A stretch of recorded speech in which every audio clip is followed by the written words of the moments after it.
Bonjour à tous, je me présente, je suis Alain Javot, le directeur général du groupe santé CHC. Je tiens à vous souhaiter la bienvenue dans cette nouvelle session de webinaire organisée par nos amis de la SBL SPX, la SBL Shared Patient Experience. En tant que directeur général du groupe CHC, je suis très heureux de vous accueillir au départ de notre site de la clinique du Mont-Légia, qui, comme vous le savez peut-être, a eu l'occasion d'ouvrir ses portes en mars dernier, en plein cœur de l'épidémie que nous traversons tous aujourd'hui et que vous aurez l'occasion d'ailleurs de découvrir dans quelques instants grâce à une petite vidéo qu'on va vous présenter. Le groupe Santé CHC est très fier de participer à cette initiative qui est organisée par nos partenaires de la SBL SPX. Il faut savoir que d'entrée de jeu, quand cette ASBL a été créée, nous avons eu la volonté de nous inscrire de manière volontariste dans les activités de celle-ci. Parce que dans notre groupe, l'expérience patient fait en effet partie intégrante de notre stratégie. Nous estimons que pour atteindre des hauts niveaux de qualité dans les soins, nous devons immanquablement impliquer les patients dans la définition du processus même de prise en charge. Donc pour nous, il s'agit d'un véritable changement de culture. Alors à ce stade-ci, au niveau de notre institution, nous avons eu la possibilité de créer un comité de pilotage qui œuvre maintenant depuis plusieurs mois dans cette démarche qui est une véritable démarche de mutation culturelle. La mise en place des structures nécessaires, malgré le fait que nous avons été freinés dans notre élan par l'épidémie que nous connaissons, est maintenant terminée. Donc nous sommes en capacité de démarrer une série de projets pilotes dans une série de disciplines. Alors, cette courte introduction étant faite, laissez-moi donc de vous présenter en quelques mots le groupe Santé CHC. C'est finalement un acteur important dans le paysage des soins de santé et en particulier dans la province de Liège. Nous disposons sur le plan hospitalier de 4 implantations, dont la clinique du Mont-Léger que vous allez découvrir dans un instant. Globalement, nous disposons de 1009, très exactement, lits hospitaliers d'hospitalisation classique et d'à peu près, au sein du groupe, de 200 places en hospitalisation de jour. En sus de ces entités, nous sommes aussi très actifs dans le secteur de la personne âgée, puisque nous avons 8 maisons de repos, comme on les appelle en Belgique, donc qui sont des structures qui accueillent la personne âgée, pour un ensemble d'à peu près 700 places. D'ici 2 ans, à travers la construction d'une nouvelle implantation, nous devrions atteindre 900 places, ce qui fait que nous équilibrons pratiquement notre activité dans le secteur de la personne âgée par rapport à l'activité que nous avons dans le secteur hospitalier pur. Nous avons également une maison de soins psychiatrique, nous avons une crèche et nous avons une dizaine de polycliniques extérieures à nos hôpitaux dans lesquelles nous faisons pour l'essentiel des consultations médicales.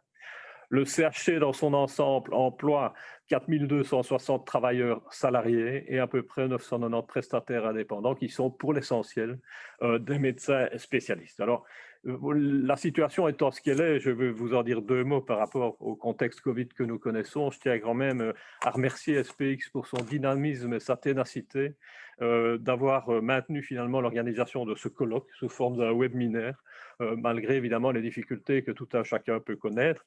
Pour vous dire 2 mots de la situation en Belgique et en particulier dans la province de Liège, nous ne nous posons plus de questions sur le terme que nous devons employer. On parle très concrètement de deuxième vague. Certains voudraient encore penser à des vaguelettes, nous n'y croyons plus du tout. Les courbes de contamination démontrent que nous sommes bien face à une deuxième vague de contamination. La province de Liège est une des plus touchées du pays. Ça veut dire que nous craignons très concrètement la saturation de nos institutions hospitalières, tant en hospitalisation classique qu'aux soins intensifs dans les tout prochains jours. Je pense que comme nous l'avons fait en mars, nous allons devoir tous, je dirais en interhospitalier et au-delà de ça bien entendu, faire preuve d'une très grande solidarité pour essayer de gérer au mieux en tout cas la crise face à laquelle nous sommes aujourd'hui. Alors, ceci ne doit évidemment pas nous empêcher de vivre et nous devons continuer à mener des projets et je trouve donc qu'il est évidemment très important de pouvoir participer à des webinaires comme celui-ci dans lesquels on a l'occasion de partager notre expérience sur des sujets qui sont évidemment très intéressants. Voilà, laissez-moi en quelques mots vous présenter maintenant les personnes qui sont présentes d'une part à la table mais qui sont aussi connectées. Je vais d'abord commencer par vous présenter les participants au débat que nous avons autour de la table. Le premier ne sera pas là, mais il a eu la gentillesse de nous envoyer une capsule. C'est le professeur Christian Kidholm qui nous vient du Danemark. Nous aurons l'occasion d'interagir avec Madame Carole Matzinger qui nous vient de Suisse. avec le professeur Gilles Keimoun qui lui vient de France et enfin avec le docteur Philippe De Vos qui vient de Belgique. Alors, j'aurai l'occasion de vous les présenter plus longuement dans quelques minutes. Peut-être vous présenter également mon voisin de gauche, qui est M. Philippe Mirmans, qui est le directeur en charge de l'amélioration continue de la qualité et de la sécurité au sein de notre groupe. Il officiera aujourd'hui en étant mon aide de camp et c'est lui qui m'aidera à gérer vos questions durant le débat. À ce propos, je tiens à vous inviter à poser, vous qui nous écoutez, toutes les questions qui vous semblent utiles sur le chat de SPX. Myréa, qui se trouve à Bruxelles, est là pour collationner vos questions et elle nous les transmettra au fur et à mesure du débat. Je vais vous présenter également, de manière un peu dispersée, l'équipe qui se trouve autour de moi, qui est l'équipe de notre comité patient acteur de sa santé. J'ai également à l'extrême droite ici la chance d'accueillir Nathalie Delbracine, qui est, et vous la connaissez déjà, active dans le cadre de l'ASBL SPX.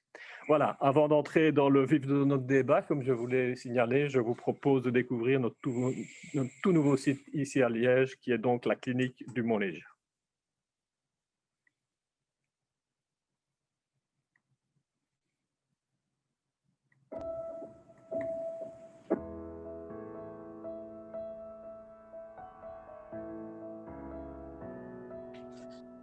Bienvenue à la clinique CHC Mont-Léger. Notre nouvel hôpital propose une offre de soins complète et dispose d'équipements de dernière génération. La lumière naturelle, le confort des chambres, l'ergonomie du bâtiment et l'accessibilité sont les autres atouts de notre nouvel hôpital. Il est également un exemple en matière d'optimisation énergétique et de technologie passive. La construction a débuté en 2014 par l'assainissement de la friche industrielle de l'ancien charbonnage de Patience et Beaujon. Aujourd'hui, la clinique CHC Mont-Légia regroupe l'activité des cliniques Saint-Joseph, de l'Espérance et Saint-Vincent et préfigure un nouveau quartier à Liège, avec la future construction de logements et de bureaux et la création de Légia Park. Ce parc d'activités économiques dédié aux entreprises de biotechnologie travaillera en complémentarité avec l'hôpital. Notre clinique compte 694 lits d'hospitalisation et 120 places en hôpital de jour. Nous prévoyons une activité d'environ 250 000 consultations, 30 000 interventions chirurgicales, 4 000 accouchements et 74 000 urgences par an.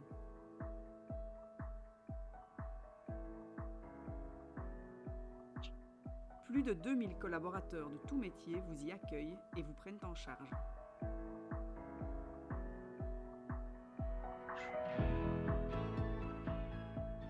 La clinique CHC Mont-Légia est située à l'entrée de Liège, à une dizaine de minutes du centre et de la gare des Guillemins.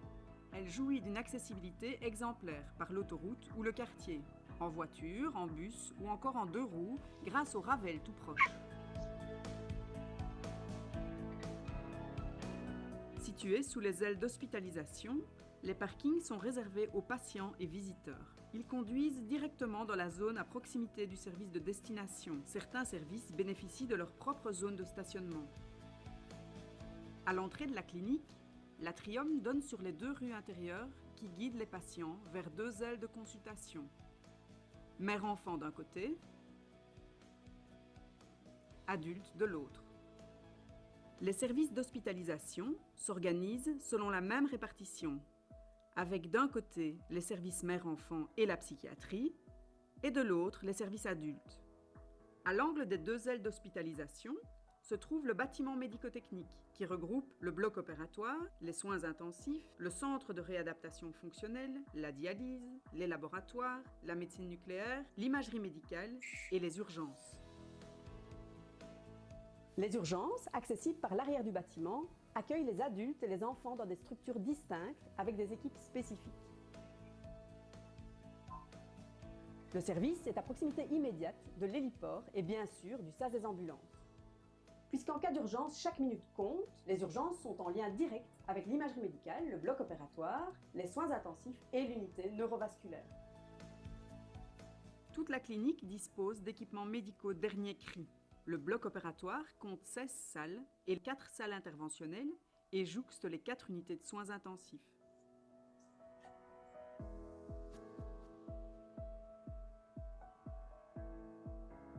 Le quartier d'accouchement compte 12 salles de naissance, dont 4 avec une baignoire de dilatation et 3 salles de césarienne.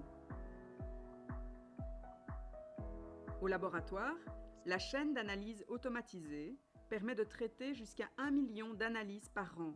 Opérationnelle 24 heures sur 24, cette chaîne permet de réaliser les bilans sanguins en 1 heure, 1h30. La pharmacie est elle aussi automatisée pour une plus grande sécurité dans la préparation des traitements des patients.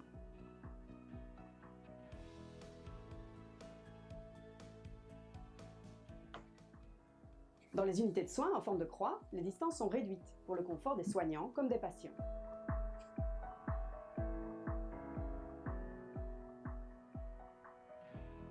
En chambre double, comme en chambre à un lit, chaque patient bénéficie d'une large fenêtre et d'une salle de douche particulière.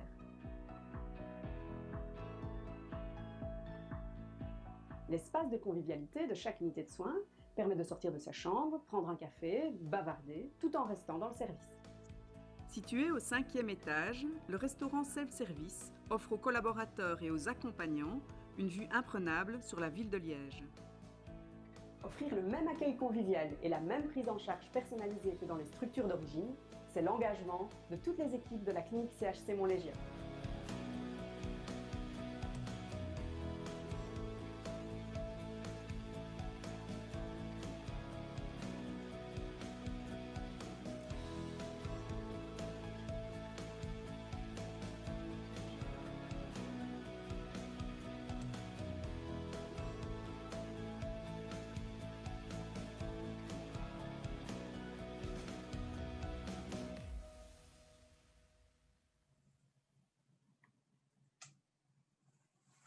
Bien, merci à Isabelle François et à notre service communication pour cette belle présentation. Laissez-moi maintenant vous présenter plus spécifiquement le thème de notre webinaire du jour.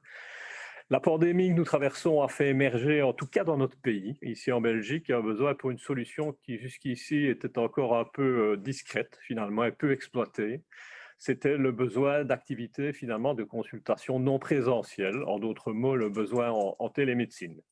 Alors, plus que jamais, vu le contexte et qu'on vient encore de réexprimer il y a quelques minutes d'ici, cette solution semble devenir incontournable et elle est complètement complémentaire à la prise en charge des soins. On aura l'occasion d'en discuter. Mais comme on va le voir au fur et à mesure des interventions, en réalité, manifestement chez nos voisins européens, ils n'en sont pas nécessairement au même stade qu'en Belgique, puisqu'il existe, et nous le verrons, des expériences de télémédecine parfois largement plus implémentées que dans notre pays. Alors, dans le développement de ce type de solution, qu'elle soit ou non largement implémentée, il y a une question qui se pose finalement. Est-ce que ces solutions répondent réellement aux besoins et aux attentes de nos patients? Est-ce qu'on a pu s'assurer d'une approche empathique à leur égard dans le cadre du développement des solutions? En un mot, finalement, les concepteurs de toutes ces applications qui émergent dans le contexte que nous connaissons, se sont-ils posé la question de l'intégration de l'expérience patient dans le design des programmes et des solutions qu'ils mettent en œuvre? Ça, c'est la question qui va donc être au cœur de notre débat du jour avec nos invités que je vais maintenant vous présenter. Alors, le premier que je vais vous présenter, ce n'est pas un de ceux qui est à l'écran, c'est celui qui n'est pas là, c'est le professeur Christian Kidholm, qui nous vient du Danemark. Il est professeur d'innovation à l'hôpital universitaire d'Odense et il est l'un des principaux experts scandinaves dans cette matière qui est celle de l'évaluation de la valeur des technologies de santé. Alors, l'hôpital universitaire d'Odense, c'est un hôpital très, très important, hyper spécialisé. C'est un des 4 centres hospitaliers universitaires du Danemark. Toutes les spécialités médicales y sont développées. C'est également un des plus grands centres de formation du sud du Danemark. Et dès lors, ils sont très, très actifs en matière de recherche. Le professeur Kidholm y est d'ailleurs chef de la recherche au Centre d'innovation en technologie médicale. Il est responsable de l'évaluation des technologies de la santé au sens large. Il fournit ainsi à la direction de son hôpital des évaluations finalement sur la valeur que de nouvelles technologies peuvent avoir. Il cherche à savoir si elles répondent à un certain nombre de critères, évidemment, pour pouvoir être effectivement implémentées. Et il indique alors à la direction de son hôpital si oui ou non ces solutions peuvent être intégrées au parcours des patients. C'est dans ce cadre, évidemment, qu'il a eu l'occasion de se pencher à plusieurs reprises sur l'intérêt des technologies de télémédecine. Alors, comme il n'a pas pu nous rejoindre aujourd'hui, je vais vous présenter, pour ceux qui ne l'auraient pas vu encore, une synthèse de la capsule qu'il a eu la gentillesse de nous adresser. D'abord, la première chose, et ça rejoint un peu ce que je disais, la télémédecine au Danemark est largement plus implémentée qu'en Belgique, puisque rien que dans le giron, si je peux m'exprimer ainsi, du professeur Kidholm, dans le cadre de son institution, ils ont développé et mis en production plus de 180 applications de télémédecine qui touchent à différentes pathologies.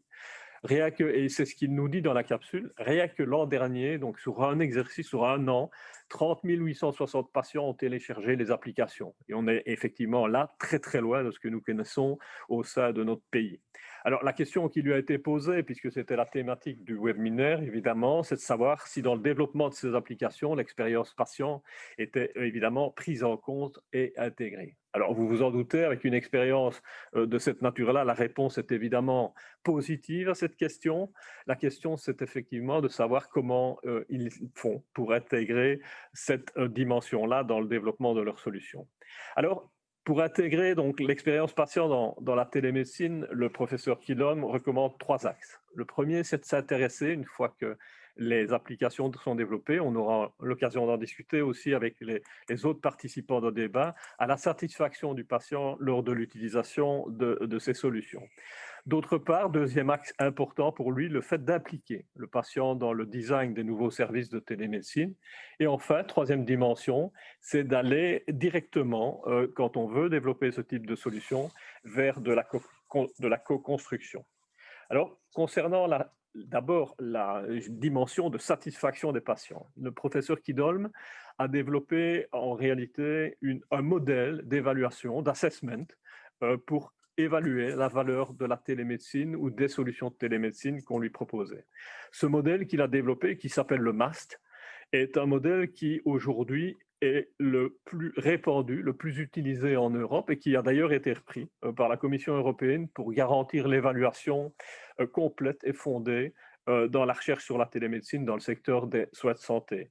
Son modèle est basé sur plusieurs dimensions, 7 en réalité, et parmi celles-ci, vous avez des choses assez classiques, comme évidemment les retombées économiques de la solution, les aspects organisationnels, la sécurité, l'efficacité clinique, mais il y a une des 7 dimensions qui, elle, s'intéresse beaucoup plus à la manière dont le patient perçoit l'utilisation de la technologie. C'est donc dire que dans son modèle, cette dimension d'intégration de l'expérience patient est une réalité. Il utilise pour ça une série de systèmes d'enquête de satisfaction qui décrit d'ailleurs très bien dans sa capsule et qui se focalise donc sur la manière dont le patient peut vivre l'utilisation de ces applications.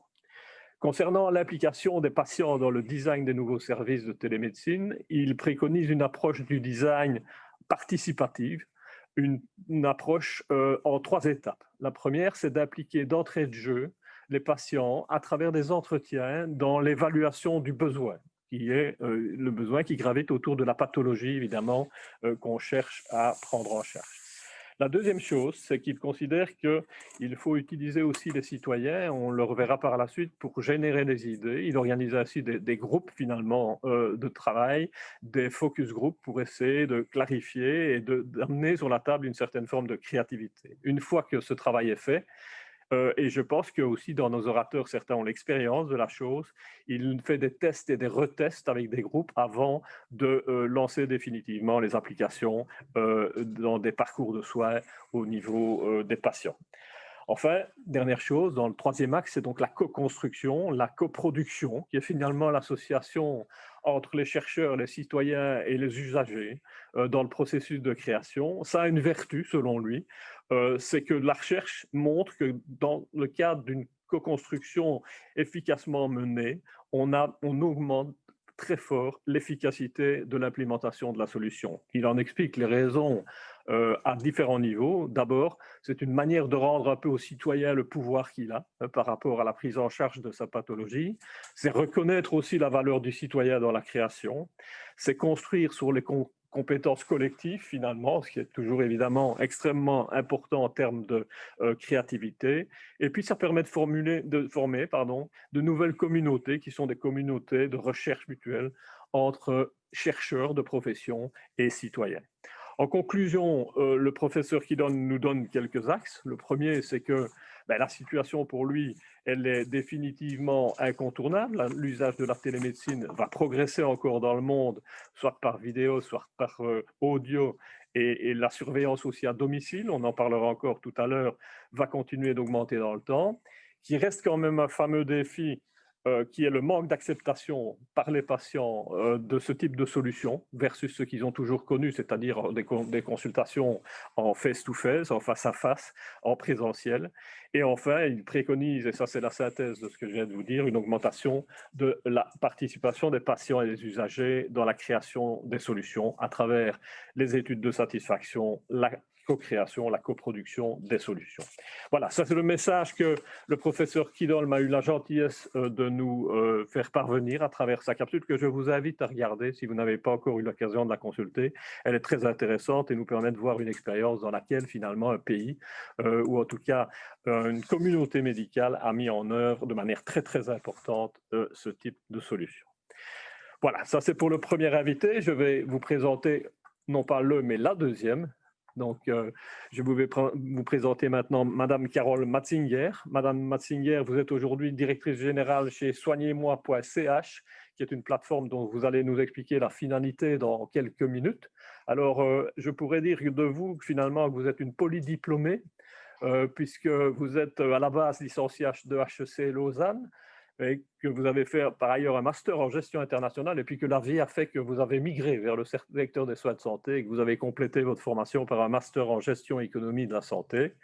Vous avez exercé bon nombre de fonctions de haut niveau. La première, c'est un peu différent de notre secteur, c'est très logistique. Vous étiez vice-présidente en charge de l'optimisation pour Swiss Cargo, la filiale fret de Swissair. Et puis après la faillite de SR Group, vous avez migré à ce moment-là vers le domaine de la santé. Vous avez pris la direction d'une clinique dentaire dans la région de Zurich qui était en grande difficulté financière et je pense que vous l'avez redressée. Et après ça, vous êtes devenue directrice administrative du CHU vaudois. Vous êtes après devenu CIO d'Euromedic Suisse, qui est une société qui gère des cabinets d'imagerie médicale. Oui, je me souviens bien de ce que j'ai pu lire à ce sujet. Puis enfin, depuis mai 2016, vous avez fondé Corpus Health avec comme objectif de mettre sur pied des projets novateurs en matière de santé. C'est donc dans le cadre de ce projet, dans le cadre de cette création de Corpus Health que vous avez lancé la plateforme soignez-moi.ch en Suisse romande en octobre 2019. Je vais vous laisser l'occasion de nous expliquer ce dont il s'agit. Vous avez la parole. Bonjour, merci de me recevoir. La plateforme soignez-moi.ch qui s'appelle pour la version allemande et anglaise drnow.ch, c'est une plateforme de prise en charge d'urgences, de petites urgences, on peut dire. L'objectif chez Corpus et plus particulièrement chez Soignez-moi est de venir avec des innovations dans le secteur de la santé qui ont un intérêt pour faire baisser les coûts de la santé de manière globale et plus particulièrement pour le patient lui-même. Vous savez que dans les pays de l'OCDE, la Suisse est la championne du monde de la part de coûts de santé assumés directement par le patient lui-même, par le système de franchise et de quote-part. Et donc, notre volonté était de venir avec des solutions qui pouvaient faire baisser ces coûts. Et donc, une de ces solutions, ça a été de mettre au point soignez-moi.ch avec la logique de se dire il y a plein de petits problèmes de santé qui ne nécessitent pas forcément d'aller aux urgences, qui concernent des patients qui n'ont souvent pas de médecin de famille, donc qui n'ont pas en fait de solution rapide et économique pour des petits problèmes de santé et qui du coup se retrouvent dans des urgences où on va leur faire toute une batterie qui n'étaient pas forcément nécessaires, qui vont faire qu'ils ils vont attendre assez longtemps, payer une facture assez élevée et finalement aussi comment dire, contribuer à rendre le système peut-être encore plus lent de par une mauvaise utilisation d'un plateau technique. Donc voilà, on a mis au point Soignez-moi avec à la tête médicale un médecin urgentiste qui justement avait une grande expérience de tout ça.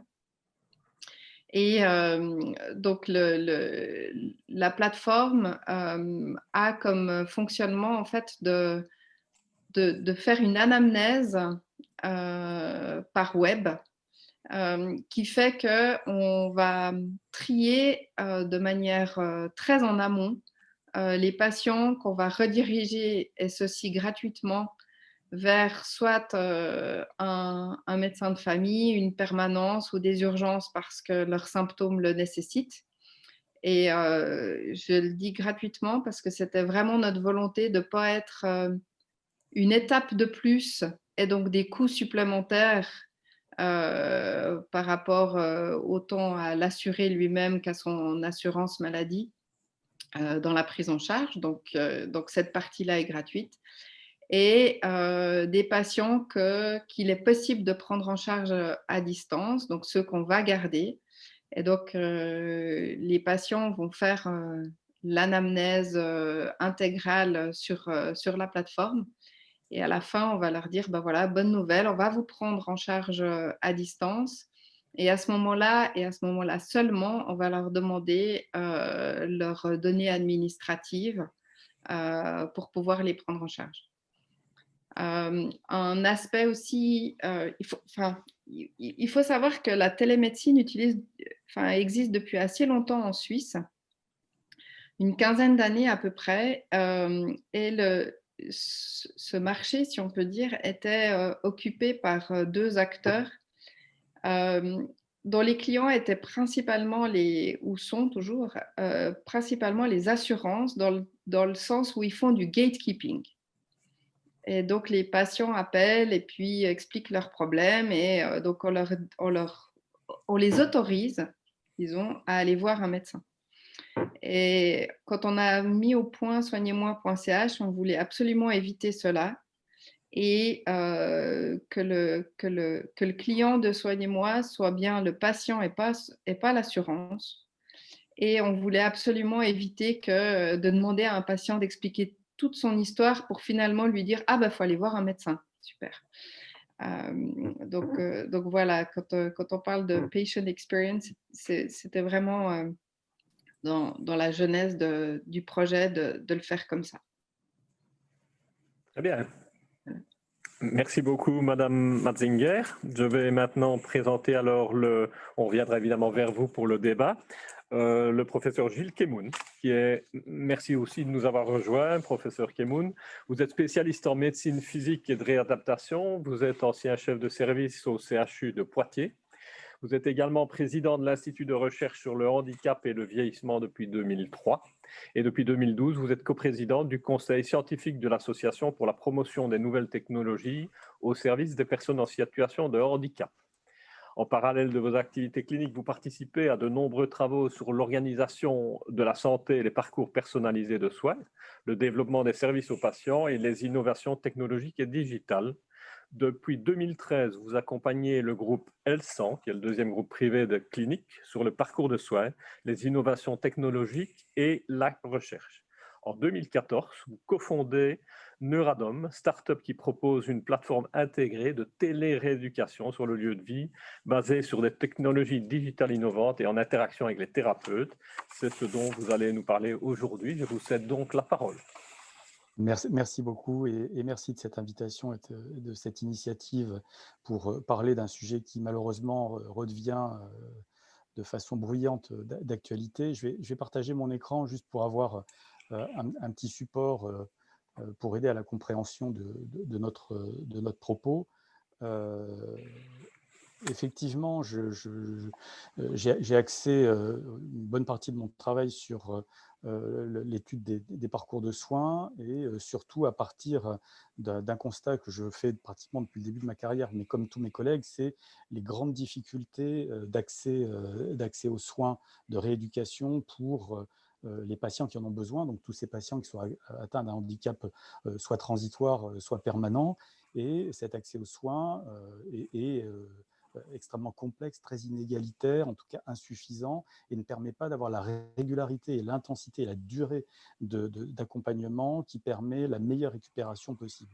Les conséquences, c'est bien évidemment toutes ces pertes de chances de récupération fonctionnelle, c'est une accélération de l'entrée dans la dépendance, c'est une diminution de la qualité de vie, mais tant pour le patient que pour son entourage, et c'est finalement un coût financier colossal pour la société.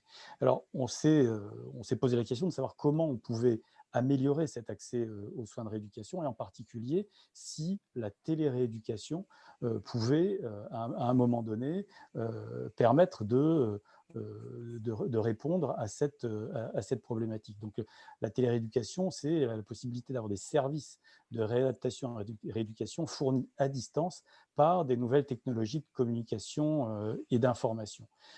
Ces initiatives sont basées bien évidemment sur une littérature scientifique qui montre que les systèmes accompagnés par le digital permettent d'avoir et de fournir des exercices avec une efficience qui s'approche de ce qu'on fait en présentiel, et la télérééducation, c'est-à-dire la possibilité de proposer des sessions d'exercice à un patient qui reste à domicile mais suivi par un thérapeute à distance, permet aussi d'avoir d'aussi bons résultats que ce qu'on fait sur les plateaux techniques. La seule chose, c'est qu'aujourd'hui, on a évidemment un certain nombre de contraintes qui sont des contraintes technologiques. Bien évidemment, on a besoin de systèmes qui soient fiables, qui soient compatibles avec tout notre environnement digital, qui soient aussi compatibles avec un coût qui est raisonnable. Les contraintes, elles sont également réglementaires, c'est-à-dire que la télémédecine, finalement, a été concentrée sur la téléconsultation, mais on n'a pas l'évolution de la réglementation et des lois qui permettent de diffuser d'autres types de soins suivis par des personnes qui ne soient pas forcément médecins. Donc, le cadre réglementaire est un frein. Et puis, on a aussi, et ça c'est très important dans le cadre de notre étude de l'expérience patient, c'est les freins culturels.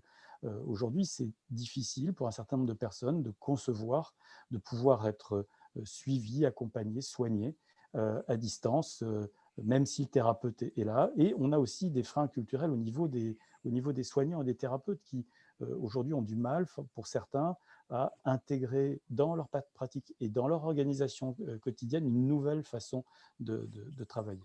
Et donc, c'était finalement assez peu développé jusqu'à maintenant, malgré des besoins qui sont croissants et cette difficulté d'accès qui est une réalité.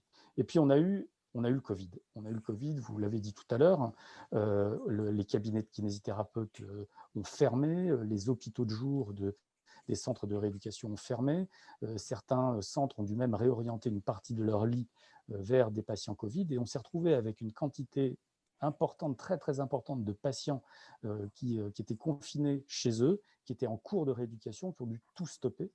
Et ça a été une vraie catastrophe. Et puis, c'est une deuxième catastrophe sanitaire parce que ces personnes se sont retrouvées dans des situations de perte fonctionnelle, donc avec un risque de perte de l'autonomie, et se sont tournées vers les associations de patients en leur demandant ce qui était possible de faire.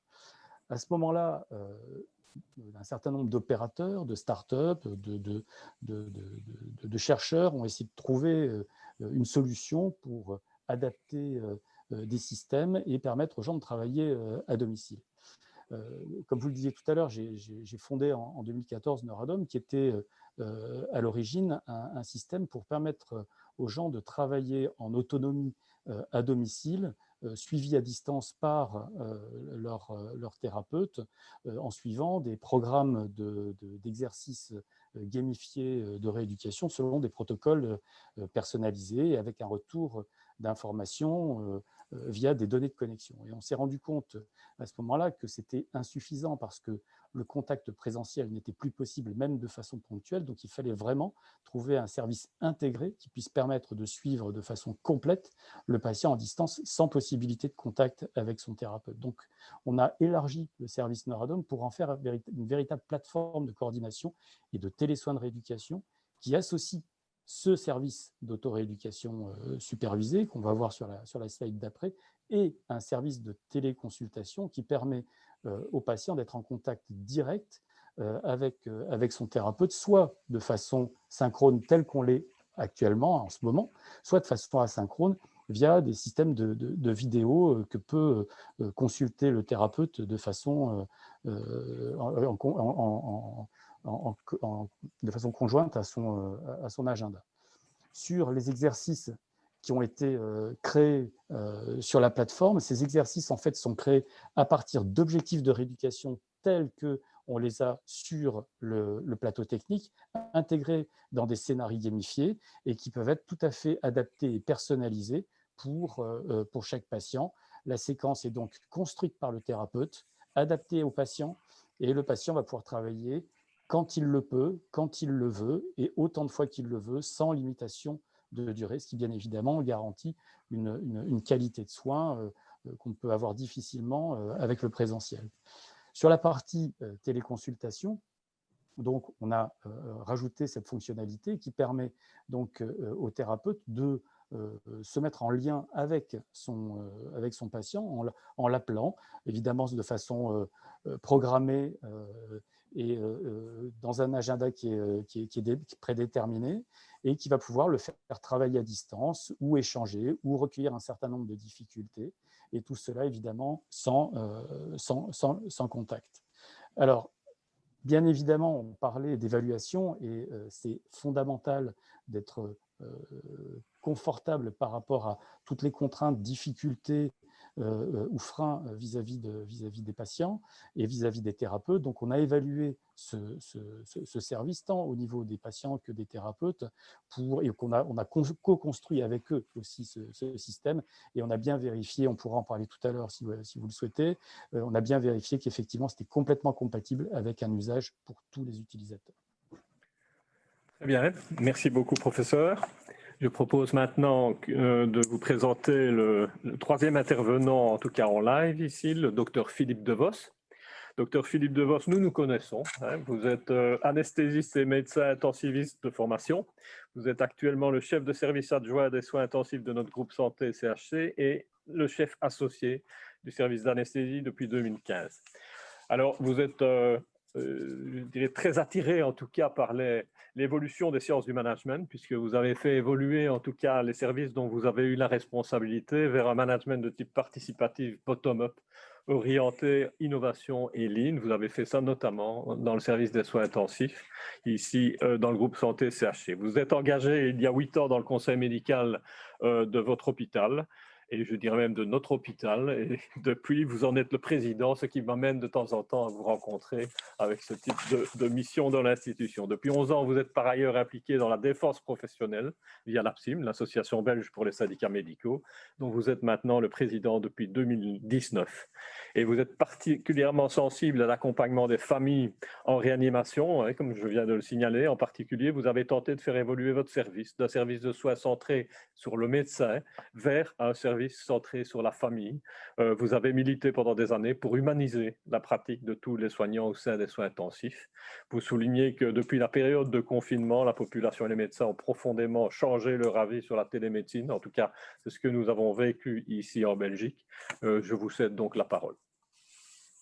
Oui, bien, effectivement, hein, on a quelques sondages en Belgique. Alors, ils ne sont pas nombreux. Il y a beaucoup plus de sondages sur le ressenti des patients et également des professionnels de la santé en France, puisque la téléconsultation est une réalité maintenant depuis quelques années en France, tandis qu'en Belgique, on en est encore à l'initiation de projets pilotes. Mais ça, c'était avant la crise du Covid, au moment où les médecins se sont retrouvés sans matériel de protection et où donc il n'y avait plus aucun choix que de consulter à distance afin de garantir la sécurité des malades ou bien ne pas consulter du tout. Il fallait faire quelque chose. Et donc, mon syndicat, le syndicat des médecins, donc APSIM, est allé directement demander à la ministre de Blok qu'on lance d'urgence un remboursement pour la téléconsultation en Belgique et nous avons été entendus. Et donc, on a massivement autorisé la téléconsultation. Alors évidemment, c'était de l'improvisation complète, donc il n'était pas question de définir l'obligation d'avoir tel ou tel logiciel, d'avoir même une vidéo ou pas de vidéo. C'était juste d'avoir un contact, puisque le but à ce moment-là, c'était un peu le football panique. C'était de garantir la continuité des soins de tous les patients et de la population. Ça a été essentiel, hein, c'est évident. En 3 mois, il y a quand même eu 4 millions de consultations qui ont été générées en Belgique. Donc, il y a eu un succès franc de la part de la population et de la part des médecins généralistes dans un premier temps, puis des médecins de spécialités différentes dans un second temps. Des oncologues ont fait de la téléconsultation, les psychiatres ont fait beaucoup de téléconsultations. Donc, il y a quelques spécialités pour lesquelles la poursuite des soins était plus indispensable que d'autres ou mieux réalisable que d'autres par téléphone, puisqu'il y a fatalement, refaire une intervention chirurgicale est impossible par téléphone. Et donc, ça a permis de faire évoluer les mentalités, puisque avant ça, beaucoup de médecins disaient que rien n'était possible par téléphone ou par vidéo. Et aujourd'hui, maintenant, grâce à la vidéo, toute une série de confrères se sont rendus compte que ça pouvait être utile et que ça pouvait être une bonne alternative à la médecine présentielle, comme j'appellerais ça. Les sondages ont aussi montré qu'in fine, il y a plus de patients satisfaits et désireux de poursuivre la télémédecine que de médecins. Les médecins continuent quand même à rester un peu plus frileux que les patients. Et une des raisons, à mon avis, c'est que beaucoup de médecins ne sont pas encore à l'aise avec l'outil informatique, tandis que visiblement certains patients le sont. Et puis que finalement, les avantages du médecin à faire de l'informatique ne sont pas extrêmement grands. Par contre, les avantages que les patients rapportent sont plutôt importants. Le premier qui est rapporté avec près de 40% des gens dans les sondages qui le rapportent, c'est d'éviter de se déplacer. Une étude de Harvard aux États-Unis a montré que pour faire 20 minutes de consultation, il faut en moyenne à un patient 2 heures, puisqu'il a le temps de prendre la voiture, de se garer, de se retrouver dans le bâtiment, d'aller jusqu'au cabinet du médecin, d'attendre dans la salle d'attente, de le voir, de payer, de repartir. Et donc, tout ça prend du temps et c'est du temps et c'est du confort, de la qualité de vie. Pour des gens qui ont des difficultés à se déplacer, on peut imaginer que 2 heures en partie debout n'est pas toujours agréable.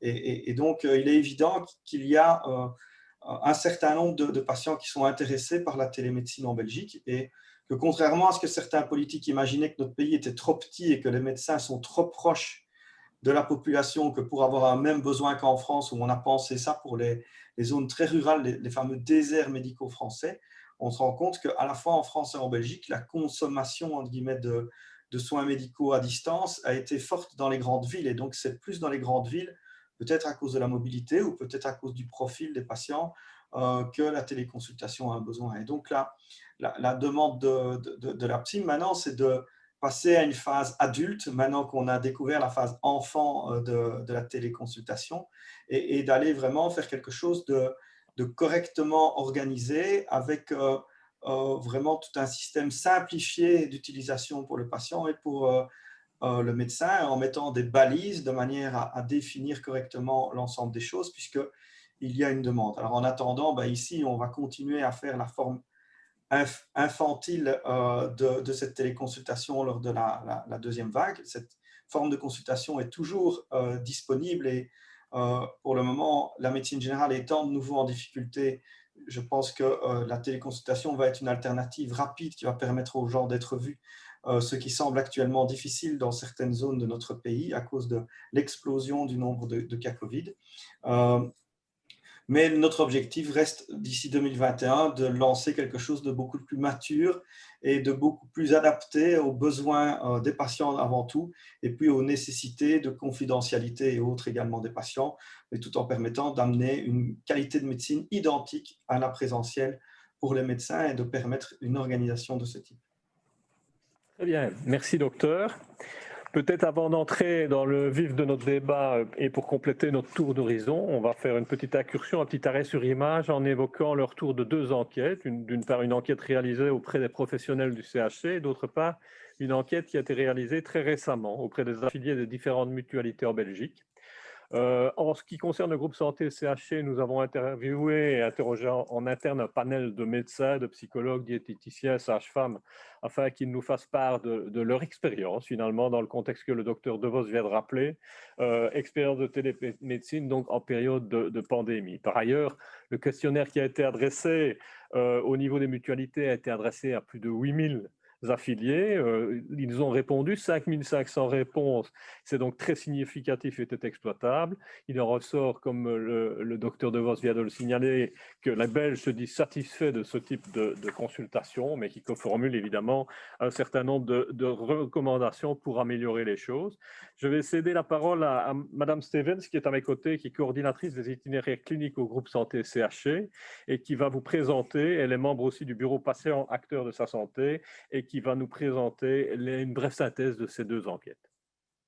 Voilà, donc en fait, j'ai eu l'occasion d'interviewer 32... Ah, il y a un petit souci.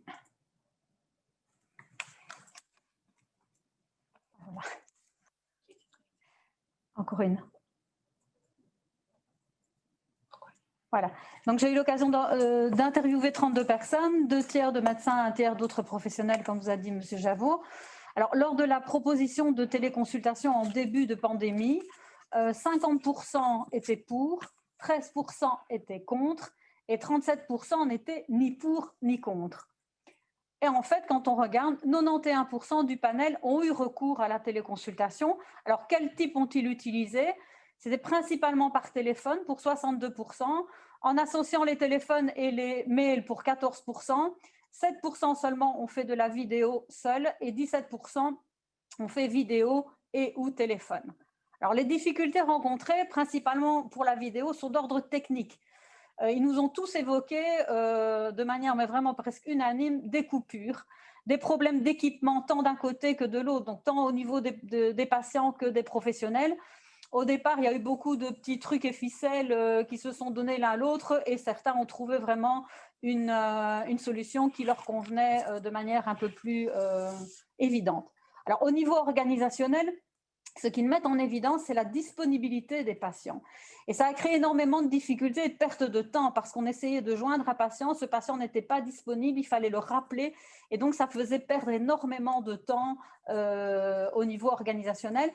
Mais aussi, quand il y avait des outils d'information qui étaient disponibles pour le patient, ben, les envoyer n'était pas toujours facile, par mail, oui, non, par envoi, et finalement, on n'était pas just in time, c'était plutôt du réchauffé. Alors, je leur ai demandé comment avez-vous senti votre interlocuteur lors de ces téléconsultations. Les 3/4 des professionnels me disent qu'ils étaient à l'aise, les interlocuteurs. Pourquoi? Parce qu'ils étaient connus, c'était des patients qu'on connaissait, et donc ils connaissaient leur interlocuteur et le médecin qui les appelait. Ils étaient contents en général, surtout contents de ne pas devoir se déplacer. Et on s'est rendu compte dans notre clientèle qu'il y avait une réelle terreur du Covid. Ils nous l'ont dit comme ça. On était terrorisés. 1/4 pourtant était mitigé, disait que l'entrée en relation n'était pas toujours évidente. Là, c'est principalement nos psychologues qui nous le disaient. Et enfin, quid quand, et ça nous a été dit comme ça aussi, quand le patient craque au téléphone ou en vidéo, on fait quoi? On est mal à l'aise, quelque part, bon, le Covid nous l'interdit, mais on aime bien d'être présent, poser une main, de montrer. Et là, on n'avait que le regard. Le gros avantage quand on est en vidéo, c'est qu'on n'a pas le masque pour faire la consultation. Donc là, on peut montrer toutes les expressions du visage. Alors, j'ai demandé la position actuelle du panel. D'abord, en période de pandémie, je me doutais bien, quand je les ai interrogés la semaine dernière, que bon, on était un peu mal engagés par rapport au Covid. Donc, en période de pandémie, 91% nous ont dit qu'ils étaient pour ou pour dans certaines conditions. Alors, les conditions du pour, c'est avec des patients connus et dans le cadre principalement des maladies somatiques chroniques, donc pour un suivi, pour un renouvellement de traitement, pour présenter certains résultats, pour aussi débroussailler. Et donc, discuter un petit peu avec et là, je rejoins un peu l'expérience de Mme Matzinger, c'est de dire, voilà, en fonction de la situation, est-ce que c'est nécessaire que je vous voie ou je peux déjà résoudre les choses ou non, là, il faut vraiment que vous veniez. Pour aussi, si on est de nouveau dans un lockdown, là, on n'aura pas beaucoup le choix. Et aussi, si venir est risqué pour le patient. Les patients oncologiques, il ne vaut mieux pas les faire venir. Il vaut mieux les laisser bien à la maison. Alors, contre, mais pas quand c'est un premier contact, pas quand c'est un nouveau patient, pas pour faire un diagnostic et surtout pas pour annoncer un diagnostic. Alors, je leur ai demandé votre position en dehors de tout contexte de pandémie. Donc, on se dit, voilà, on rêve un peu tout haut, le Covid est loin derrière nous. Mais là, on ne tombe plus qu'à 63% de pour ou pour dans certaines conditions. Les conditions pour sont les mêmes, mais on rajoute, si c'est demandé par le patient, mais ça doit rester une exception. Et aussi selon une liste ciblée de patients. Ça, je vais y revenir. Le contre, les mêmes raisons, mais aussi, là, il y a vraiment une crainte de bypasser le médecin traitant et de dire, voilà, je téléphone au spécialiste parce que je l'ai au téléphone, c'est une consultation, téléconsultation, et je ne téléphone plus à mon médecin traitant, ce n'est pas la peine que je me déplace.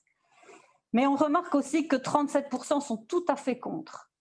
Et ils nous disent que certaines disciplines, ce n'est pas applicable. Oui, la chirurgie, notamment les chirurgiens abdos, nous disent ce n'est pas facile de régler un problème par téléconsultation. Et beaucoup nous ont dit, les 37% nous ont dit, c'est l'importance du présentiel, le contact humain, le non-verbal, quand il faut faire un examen clinique. Et certains m'ont dit, je n'ai pas fait la médecine pour la faire par téléphone. Alors globalement, je leur ai demandé comment ils se sortaient de cette expérience. 25% sont très satisfaits. Et en majorité, c'était des gens qui avaient fait des consultations par téléphone. Ils nous ont dit, on a gardé le lien. 57% sont satisfaits, car c'était un contexte particulier et elles ont vraiment vu la téléconsultation comme une roue de secours. 14% étaient peu satisfaits. C'est une alternative, mais pour eux, ce n'est pas qualitatif. Et 4% sont non satisfaits. Donc, globalement, un gros pourcentage de satisfaction. Alors, en guise de conclusion, et ce sont les suggestions des professionnels interrogés, laissez le choix aux patients et aux professionnels. Ça ne doit pas être obligatoire. Trouvez le bon outil, surtout en vidéo, tant pour le patient que pour le professionnel. Et vous l'avez tous dit, ce n'est pas pour tous les patients. Et là, je reviens vraiment à la liste de situations ciblées. Et donc, par discipline ou département, c'est réfléchir en multidisciplinaire au type de patients à qui peuvent s'adresser ces téléconsultations. Planifier la téléconsultation dans un agenda comme le présentiel. Et dire aux patients, voilà, je vous téléphone à 15h ou je vous téléphone à 16h et ça éviterait vraiment des gros problèmes d'organisation. S'assurer de la disponibilité du patient, mais aussi de la confidentialité. Quand vous venez en consultation, vous êtes en colloque singulier avec votre médecin.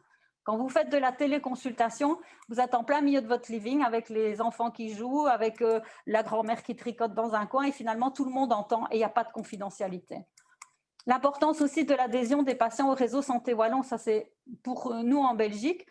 La difficulté que les médecins avaient quand ils téléphonaient, c'est que si le patient avait fait une biologie, un examen, il n'avait pas le résultat à sa disponibilité. Et donc, il était obligé de dire au patient, écoutez, je vais aller consulter vos résultats et je vous retéléphone. Si le patient adhère au réseau Santé Wallon, le médecin a à disposition les examens, labo, tous les résultats des examens qu'il a faits. Et enfin, et surtout, revoir les modalités de financement. Comme a dit Dr De Vos, on a obtenu un financement pendant la période Covid. C'est à espérer que ce financement se prolonge parce que sinon, ça va être très compliqué.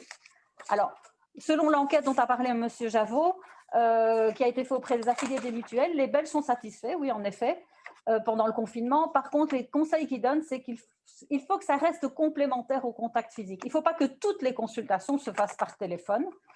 Ça se prête mieux, d'après les patients, aux questions administratives et au suivi d'affections préexistantes. Il faut veiller aussi à ce que les patients disposent d'informations suffisantes, d'un support technique et surtout d'une plateforme sécurisée.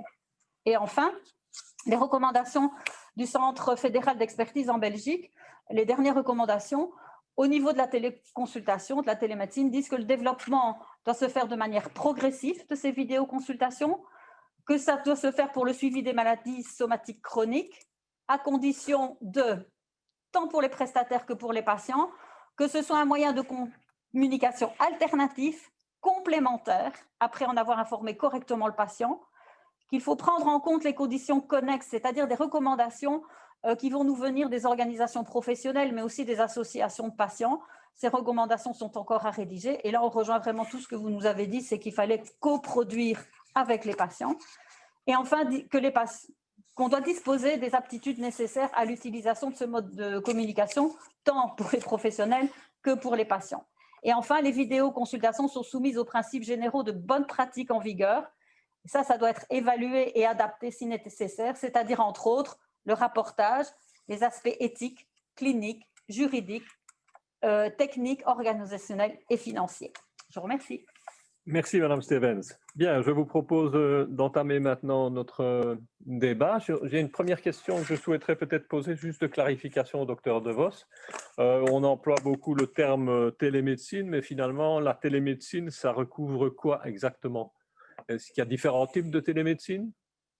Et donc, la télémédecine, ça regroupe 4 grands domaines, si je regarde l'ensemble des médecins du royaume, parce qu'il y a un domaine qui ne concerne que quelques médecins, qui serait de la régulation téléphonique du SAMU, donc de l'aide médicale urgente, du SMUR, appelé ça en Belgique.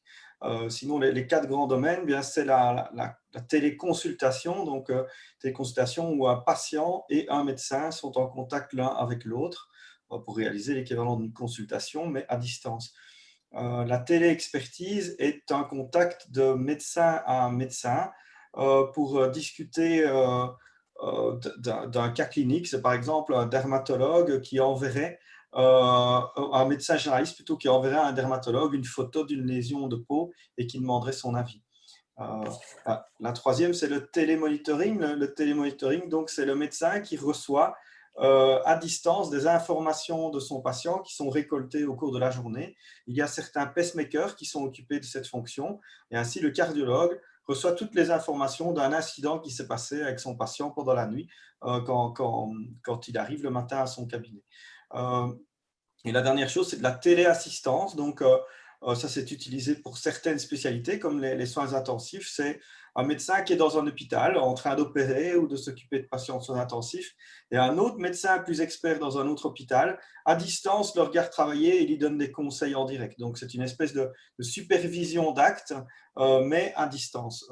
Ça, c'est une solution qui est déjà largement répandue également dans le monde, mais qui n'est balbutiante, voire inexistante en Belgique. Merci bien. Donc, je pense que, enfin, si je comprends bien, aujourd'hui, on parle plutôt de la première catégorie, c'est la téléconsultation. Hein. Même si j'ai pu comprendre aussi que chez le professeur Kemoun, finalement, il y a quand même des feedbacks de certains paramètres qui peuvent peut-être être envisagés dans le cadre des rééducations. C'est ce que j'ai pu comprendre. Madame Matzinger, j'ai une première question pour vous, si vous voulez bien également. Je trouve que ce que vous avez créé comme plateforme est particulièrement impressionnant. Hein.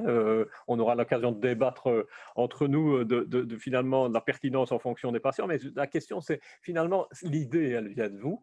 Vous avez eu un soutien, je dirais, des autorités ou les autorités vous ont poussé? Comment est-ce que ça s'est passé, le cheminement chez vous, pour en arriver là? Alors, non, on n'a pas été poussé par les autorités. On a la chance, par rapport au cas belge, disons, d'avoir une régulation ou un cadre réglementaire qui autorise en fait la télémédecine ou des actes faits en absence du patient. Comme je le disais, la télémédecine est assez développée dans le contexte du gatekeeping des assureurs. Ça nous a permis, disons, de peut-être pas arriver comme premiers arrivants et d'avoir finalement un contexte qui était peut-être plus favorable. D'accord, ok, parfait. Autre question, mais plutôt pour vous, professeur. Vous avez dit vous-même que ça reste un défi d'essayer de convaincre les patients. Enfin, il y a toute une série d'écueils technologiques que vous avez évoqués. Moi, j'ai particulièrement apprécié le fait que c'est une résistance culturelle, vous l'avez dit, de disposer de votre matériel dans son salon n'est pas toujours quelque chose qui est parfaitement pris par la famille. Mais moi, la question, c'est finalement, comment est-ce que vous acceptez à convaincre les patients, à les motiver? Est-ce qu'il y a une étape de formation, de sensibilisation particulière? Comment est-ce que vous franchissez cet obstacle?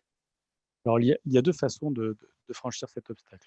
On a le cas de patients qui auront déjà été hospitalisés dans un service ou dans un centre de rééducation, en hospitalisation complète, en hospitalisation de jour, et qui auront été formés à l'usage d'outils digitaux dans le cadre de leur programme de rééducation.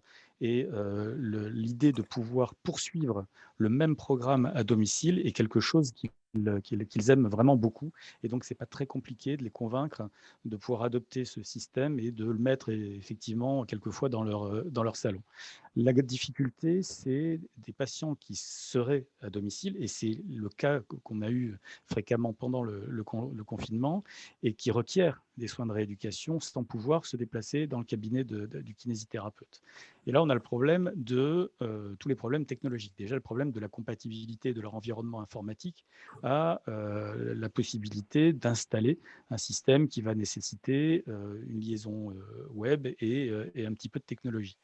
Donc là, il y a deux façons de faire. C'est soit le patient est suffisamment autonome et suffisamment entouré pour pouvoir installer le dispositif, et donc le dispositif lui est livré et la formation est faite à distance. Je parle évidemment dans le cadre d'un confinement éventuel. Soit lorsque ce n'est pas possible ou dans des périodes plus calmes, on va dire, à ce moment-là, un professionnel se déplace à son domicile, lui installe le matériel et le forme à sa séquence de rééducation qui aura été conçue par son thérapeute. Et donc là, c'est évidemment beaucoup plus simple parce que les outils doivent être, comme on le disait tout à l'heure, véritablement facilitants par rapport à l'usage. Ça doit être très intuitif, ça ne doit pas nécessiter un apprentissage particulier, ça doit vraiment être immédiat. Et à partir de ce moment-là, on convainc les patients beaucoup plus facilement. Les freins qu'on a pu remarquer, et c'est ce que vous disiez tout à l'heure, c'est un certain nombre de personnes, en particulier certains aidants, voient d'un mauvais œil l'intrusion, parce qu'ils le considèrent comme une intrusion, d'un matériel qu'ils n'ont pas souhaité et qui peut être pris comme stigmatisant, même si le matériel a été designé pour s'intégrer vraiment dans un environnement non médical. Ça, c'est le premier frein. Et le deuxième frein, et c'est ce qu'évoquait Philippe Devos, c'est la problématique du financement. C'est-à-dire que quand on est sur une démarche où il y a un accompagnement financier par les pouvoirs publics, l'installation et l'usage se font facilement, lorsque le patient doit payer lui-même ce service parce que la réglementation ne va pas assez vite, il peut y avoir un frein à l'acquisition de ce type de matériel. Merci. Philippe Devos, justement, dans ce cadre-là, puisque vous avez cette position assez particulière qui consiste à vous retrouver dans des négociations parfois avec notre État fédéral, qu'est-ce qui justifie cette frilosité des pouvoirs publics à l'égard de technologies qui sont quand même avant-gardistes ou qui sont juste d'actualité finalement? La première chose, c'est la peur d'avoir une explosion du nombre de consultations en Belgique. Une fois qu'on facilite l'accès du médecin par rapport à son patient ou du patient par rapport à son médecin, la crainte, c'est que les gens consultent beaucoup plus souvent que d'habitude leur médecin. Et donc, la peur qu'ils ont, c'est une explosion de ces cas. Alors, moi, cette explosion, si elle arrive et que c'est lié simplement à un meilleur suivi des malades et une augmentation de la qualité des soins, sincèrement, ce n'est pas mon problème à moi que ça coûte plus cher. Je trouve que c'est juste refuser de faire de la qualité. Par contre, si effectivement c'est autoriser un certain nombre d'abus et de déviances, là c'est un problème. Donc j'entends leurs arguments, mais d'une seule oreille. Et j'essaye d'équilibrer les choses, mais je peux comprendre qu'en tant que ministre qui a défini un budget au début de l'année et qui doit s'y tenir, lui a plutôt tendance à l'écouter avec les deux oreilles. Donc voilà, ça c'est la toute grande frilosité. Et donc, ils veulent définir un cadre financier. Au-delà de ça, ils veulent définir un cadre qualitatif, mais là, pour moi, c'est une fausse bonne excuse, puisque les pays autour de nous ont déjà défini ces cadres qualitatifs, et donc on pourrait tout à fait aller dans une expérience très rapide avec un cadre qualitatif garanti et une accessibilité à la population globale de ces soins très rapide. Mais la démarche, c'est que la première chose qu'ils veulent faire, c'est calculer combien ça va leur coûter. Peut-être ici intervenir avec une question que nous pose monsieur ou madame André Claire. Comment organiser la télémédecine pour les patients trop âgés, trop en difficulté, qui n'auraient pas accès à l'informatique? Comment les inclure? Et donc, effectivement, ça pose la question de la fracture sociale. Parfait. Madame Matzinger? Oui, c'est une question qu'on nous a passablement posée quand on a lancé soignez-moi.ch par rapport à l'inclusion. Alors, c'est un peu, vous allez me dire, c'est un peu une stratégie d'évitement, mais c'est vrai que notre technologie ou notre solution web s'applique à des gens qui sont plutôt à l'aise avec l'informatique, même si on a eu des patients, alors on ne prend pas les enfants, hein, c'est de 18, notre patient le plus âgé avait 78 ans. Donc, il y a des patients âgés qui sont tout à fait capables d'aller sur un site web et de s'en sortir très bien. Mais c'est vrai aussi que notre solution, encore une fois, s'applique à des problèmes de santé non graves. On les trie en amont. Et que quelqu'un qui est âgé a plus de risques d'avoir déjà des problèmes de santé chroniques qui nécessitent de toute façon une prise en charge en présentiel et qui ont des comorbidités qui font qu'une prise en charge à distance n'est pas indiquée. Et un aspect vraiment extrêmement important dans le design de notre plateforme était aussi de ne pas prendre de risques, d'éviter à tout prix de faire n'importe quoi, si je puis me permettre. Et donc, de toute façon, ces comorbidités, on demande aussi aux patients de nous indiquer les médicaments qu'ils prennent de manière régulière, sont autant de ce que nous appelons des stops, c'est-à-dire où on dit désolé, on ne va pas pouvoir vous prendre en charge à distance, on doit vous rediriger vers un médecin.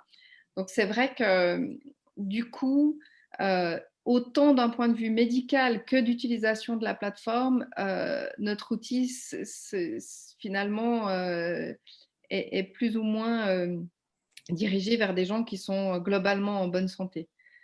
L'âge moyen des utilisateurs de notre plateforme est à peu près 40 ans. On a un petit peu plus de femmes que d'hommes. Ceci étant expliqué en grande partie par le fait que notre plateforme s'applique très bien aux infections urinaires. Et donc, finalement, on a une surreprésentation de la population féminine. Et puis, une chose aussi qu'on a faite, c'est qu'on accepte, en fait, on s'est disons, limité à 4 consultations, ça intéressera peut-être le docteur DeVos, à 4 consultations par patient par année, en se disant, alors c'est médicalement pas fondé sur grand-chose, mais en se disant, voilà, on peut avoir un petit pépin de santé avec une consultation à distance 4 fois sur l'année. À partir de la 5e fois, il faudrait qu'il y ait un médecin qui soit en charge de ce patient et qui s'en occupe. Donc, si on est sur de la bobologie, on ne devrait pas être à plus de 4 incidents bobologiques par année. Au-delà de ça, un patient devrait être pris en charge par un médecin et suivi. Bien, merci. Peut-être ça complète encore, toujours dans ce registre de l'accessibilité, la télémédecine, une question de Madame Mazouri. Existe-t-il des expériences de télémédecine intégrant les patients allophones ou malentendants? Alors, un des objectifs qu'on a par rapport à la plateforme soignez-moi.ch, c'est d'avoir la plateforme et en tout cas toutes les questions d'anamnèse en 8 langues différentes parce que la Suisse est un pays avec beaucoup une large population allophone. Et donc, on s'était dit, dans tous les cas, le fait qu'on ne peut pas avoir des médecins qui parlent 8 langues pour répondre aux patients, Mais en tout cas, toutes les questions d'anamnèse, ce serait l'idéal si elles pouvaient être posées dans la langue maternelle des patients. Et ce qu'il faut savoir, c'est qu'en cas de stop, donc quand on dit aux patients qu'on ne va pas pouvoir le prendre en charge, ils peuvent toujours prendre avec eux en fait un téléchargement des réponses qu'ils ont déjà données aux questions d'anamnèse, histoire de pouvoir arriver dans une permanence ou des urgences déjà avec un mini petit rapport. Ça aussi, c'était fait pour que, en tout cas, toute la population allophone puisse aller aux urgences avec déjà quelques réponses d'anamnèse qui auraient été à des questions qui auraient été posées dans leur langue. Merci. Professeur Kiemoun, une question peut-être plus sur la traçabilité des patients après, je dirais, traitement dans le cadre de votre, finalement, rééducation à distance. Comment est-ce que finalement les données que vous recueillez ou la thérapie intègrent le dossier du patient? Est-ce qu'il y a un système d'archivage Alors, ça a été un élément majeur, enfin de grande importance, parce que pendant le confinement, la réglementation a évolué comme jamais. Il y a eu beaucoup de lois qui ont été passées, soit de façon transitoire, soit de façon définitive, avec l'ouverture en particulier de la télémédecine qui était réservée aux médecins, aux seuls médecins. Ça a été ouvert aux paramédicaux et surtout l'agence qui s'occupe du codage des actes médicaux en France a autorisé ce qu'ils ont appelé les journées de téléréadaptation, c'est-à-dire l'hôpital de jour dématérialisé. En fait, le patient reste chez lui et il est suivi par l'équipe pluridisciplinaire du centre de rééducation à distance. Et donc, bien évidemment, pour pouvoir tracer, comme vous le disiez, l'activité, il fallait qu'il y ait une remontée de données et l'intégration dans le dossier médical. Et donc se pose la problématique de l'interopérabilité de tous ces systèmes qui s'offrent à nous aujourd'hui avec tous les logiciels métiers qui sont très, très, très nombreux.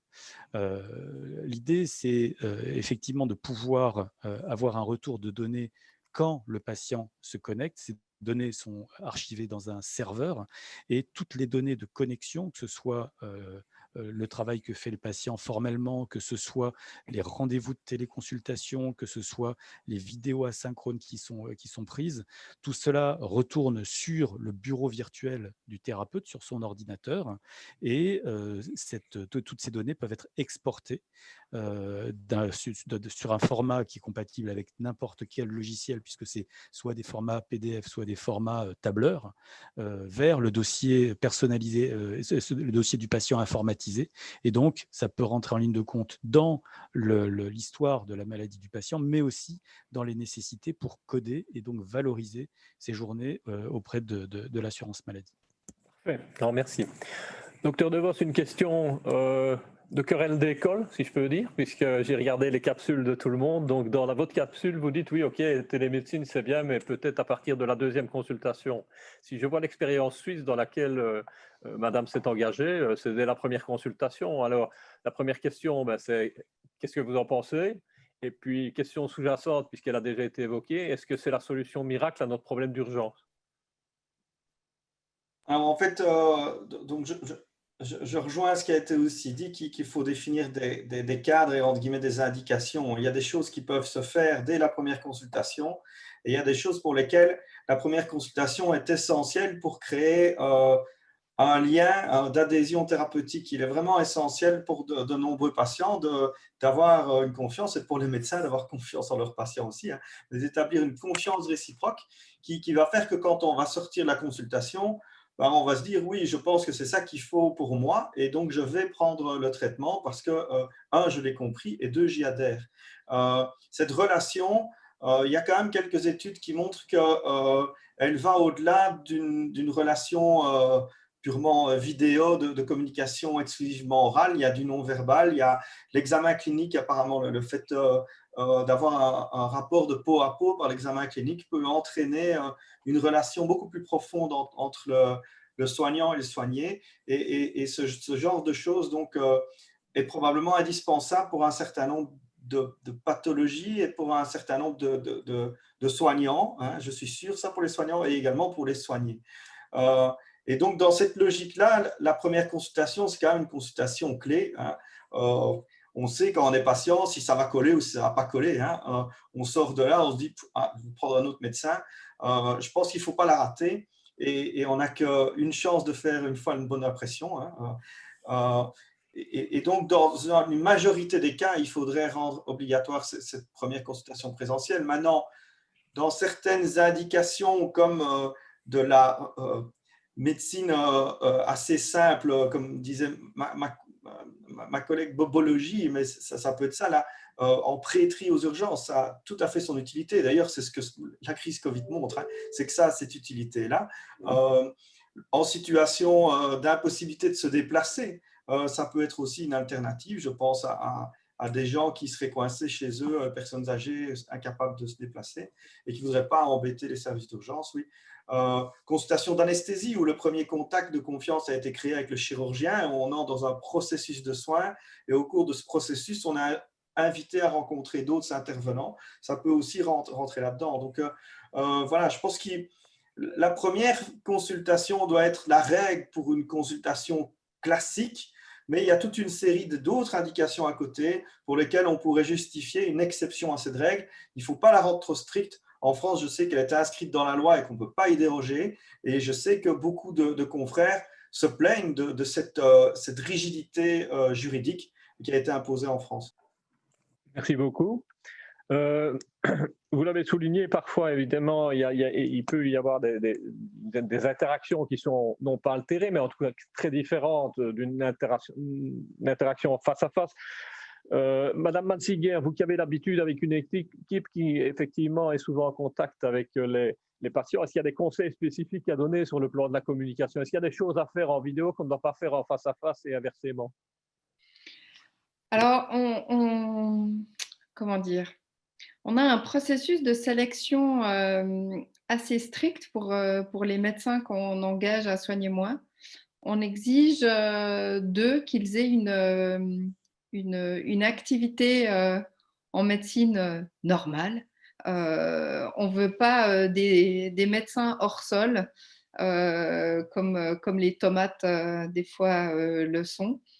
Donc, on veut que ce soit des patients qui, la majorité de leur temps, touchent, parlent de manière présentielle avec leurs patients. Et voilà, ça c'est déjà un prérequis assez contraignant.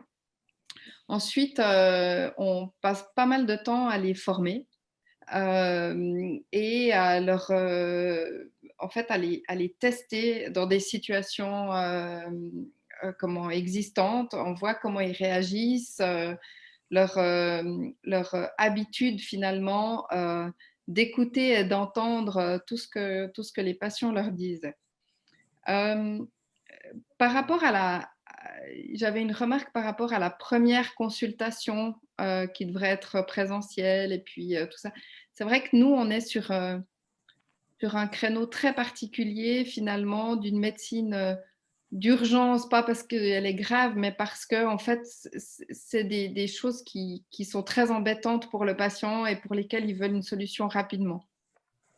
Et en fait, on avait mis, pendant la première vague du Covid, on avait mis notre solution à disposition de médecins généralistes, psychiatres, parce que notre solution est sécurisée, est conforme à l'ordonnance sur la protection des données, permet d'envoyer une ordonnance de manière sécurisée, permet d'envoyer un petit rapport de manière sécurisée. Donc, il y avait pas mal d'avantages par rapport à des solutions un petit peu bricolées par les médecins pour entrer en contact avec leurs patients. Et puis, on a réalisé, en fait, dès le début, les médecins installés nous ont demandé la vidéoconférence par rapport à notre plateforme qui ne fonctionnait qu'avec un système de téléphone. Et il faut savoir que quand les médecins utilisent notre plateforme, ils appellent leurs patients par le téléphone de la plateforme et pas par leur propre téléphone. Et donc, on enregistre aussi la conversation afin qu'elle puisse être écoutée pour plein de raisons. Et c'était assez étonnant de voir que les médecins installés, donc qui ont une relation préexistante avec leurs patients, nous ont demandé très rapidement la vidéo. Parce que autant eux que leurs patients avaient besoin d'entrer en contact visuel avec leur interlocuteur. Et c'est un besoin qu'on ne retrouve pas du tout dans notre activité de base, qui est de la petite urgence où finalement le patient, il a un souci, il veut avoir rapidement une ordonnance pour aller chercher un médicament dont il a besoin. Et en fait, il n'a pas du tout besoin de voir la tête de son médecin et il n'a pas du tout besoin d'entrer dans une relation thérapeutique avec ce médecin. On a eu pendant le Covid une prise en charge qui était un petit peu différente avec des problèmes de santé qui étaient plus angoissants.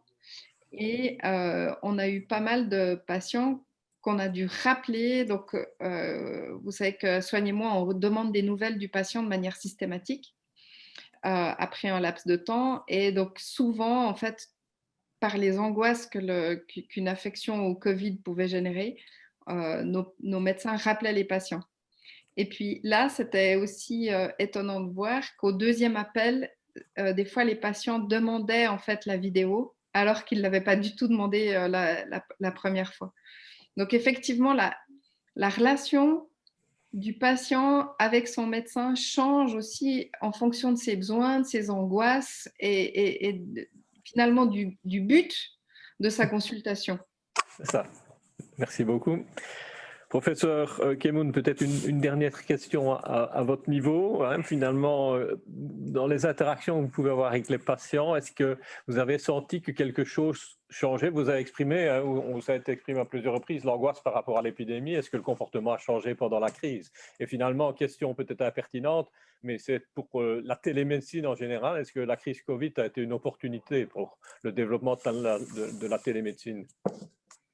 Alors, plus qu'une opportunité, je dirais que ça a permis de débloquer des freins. C'est-à-dire qu'aujourd'hui, on est dans une véritable problématique, mais même avant la crise, une véritable problématique d'accès aux soins, qui a été encore plus évident pendant la crise. Mais la problématique de l'accès aux soins, elle existait avant. On parlait de l'accès aux soins de rééducation, mais l'accès aux soins courants en médecine courante reste une réalité. Et c'est pour ça que moi, je crois fondamentalement que la télémédecine va se développer. On a besoin évidemment de bien poser les indications, de bien choisir les outils, d'avoir des règles de fonctionnement. Mais je dirais que tout ce qu'on a évoqué comme sur la partie, par exemple, humaine, c'est-à-dire le lien qui se fait via la vidéo, qu'on ne peut pas, qui permet de ne pas avoir le présentiel. La problématique, elle est la même en présentiel, c'est-à-dire qu'aujourd'hui, on a des patients qui se plaignent aussi de la relation médicale quand, par exemple, on a des consultations qui vont trop vite.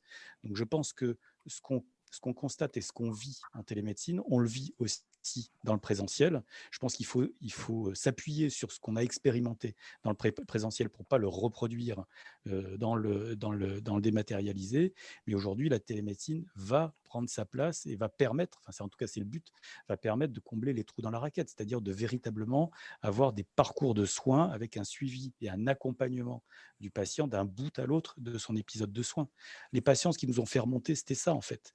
Les patients, ils ont besoin de sentir qu'ils sont accompagnés, que ce soit dématérialisé, que ce soit en présentiel. On peut avoir des patients qui se sentent rassurés par un suivi dématérialisé et des patients qui sont angoissés parce qu'ils n'arrivent pas à organiser leur parcours de soins en présentiel. Donc, je pense que la télémédecine fait peur. On doit être vigilant, mais c'est véritablement une opportunité pour améliorer l'accès aux soins. Très bien, merci beaucoup. Il nous reste un tout petit peu de temps avant la conclusion du débat. Madame Matzinger, vous avez des indicateurs de satisfaction de vos patients? Oui. Ça donne quoi? On a un taux de satisfaction de 91%. Et on demande systématiquement à nos patients si finalement ils ont dû aller voir un médecin. C'est ça. Et on a à peu près 4% des patients qui sont allés consulter un médecin de manière présentielle à la suite de leur prise en charge de Soignez-moi. Et on leur demande, quand c'est le cas, on leur demande pour quelles raisons. Et la grosse majorité d'entre eux nous disent qu'en fait, ils avaient un rendez-vous, ils avaient déjà pris rendez-vous et qu'ils n'osent pas l'annuler. Ils l'ont honoré. Ils l'ont honoré, absolument. Très, très bien. Merci. Bien, je ne sais pas si autour de la table, il y a encore des questions que vous voulez poser, ou entre vous, hein, je ne sais pas.